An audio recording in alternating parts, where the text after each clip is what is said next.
most misunderstood country in the world. For over 50 years, this harmless country has been on economic lockdown, what some people like to call the embargo. The embargo imposed on Cuba only creates tension between the two neighbors, the United States and Cuba. Both countries' economies are being harmed by this. Castro once said, apart from the single moral and political damage this does, what hurts us the most is the idea that one single American citizen could think that from Cuban territory, any harm would be waged against them.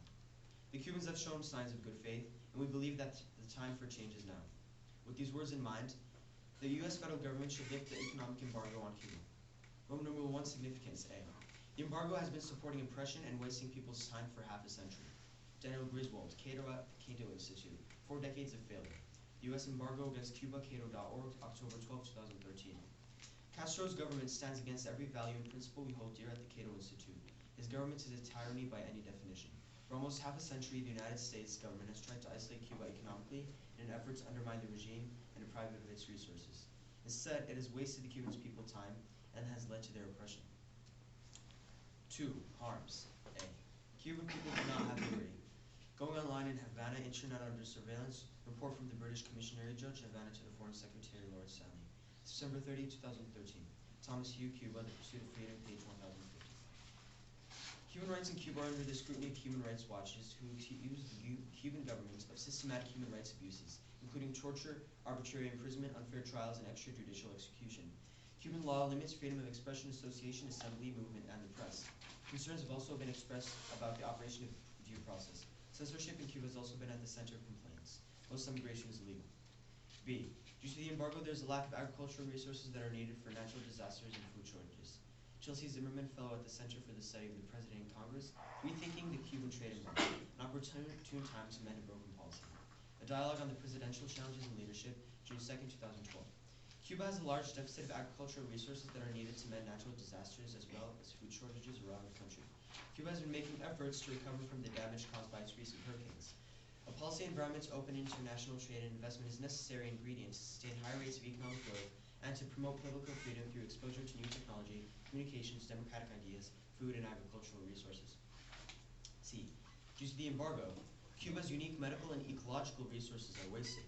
James Shuckley, director of the Institute for Cuban Studies at the University of Miami, What if the United States ended the Cuban embargo, travel ban, February 26, 2013. Cuba's medical and ecological resources cannot be compared to any place in the world. If the United States would end the embargo, they would benefit from unlimited amounts of resources, but for now, these priceless resources are being wasted. Inherency. A. The majority of Republicans do not want to lift the embargo. Jim McGovern, Republican representative, Monitor.net, Cuban embargo, July 23, 2011. As many as 2/3 of the Republican Party voted against Obama's suggestion to end the Cuban embargo, in addition to the majority of Democrats. Plan. A. Lift the embargo. This is because when the judges vote for the affirmative team, we will have fiat power over the United States government to lift the embargo. B. U.S. Department of State will run this free Cuba program. C. Funding. Federal Reserve and taxes on products sent to Cuba will generate revenue. D. Enforcement. $2,000 fining for minor offenses and jailing and other punishment if deemed fit by the Supreme Court. E. Once again, revenue from taxes sent to Cuba can be used to further help the United States economy. Solvency. A. People will have justice. Cuban people will have justice. Doug Bando, a senior fellow at the Cato Institute and former special assistant to former U.S. President Ronald Reagan, attempt to end the Cuban embargo, Cato.org, December 11, 2012. Lifting sanctions would be a victory not for Fidel Castro, but for the power of the free people to spread liberty. As Griswold argued, commercial engagement is the best way to encourage more societies abroad. Of course, there are no guarantees, but lifting the embargo would have a great likelihood of success than continuing a policy which has failed for 5 decades. Someday, the Cuban people will be free. Allowing more contact with Americans likely would make that day come sooner. B. Lifting the embargo will result in much-needed agricultural resources. Chelsea Zimmerman, fellow at the Cato Institute, fellow at the Center for Study of the President and Congress, Rethinking the Cuban Trade Embargo, an opportune time to amend a broken policy. A dialogue on the presidential challenges and leadership, June 2, 2012. Trade levels between Cuba and the United States could reach $5 billion annually by removing the trade embargo, resulting in a boost to American agribusiness while also helping to alleviate hunger among Cubans. Lifting certain trade restrictions would assist Cuba in its efforts to recover from the damage caused by its recent hurricanes. In a whole, the lifting of the embargo will be greatly beneficial for the Cuban people as well as the American. C. Lifting the embargo would subject Cuba to a wave of environmental exploitation by the American businesses, revealing many new medical cures.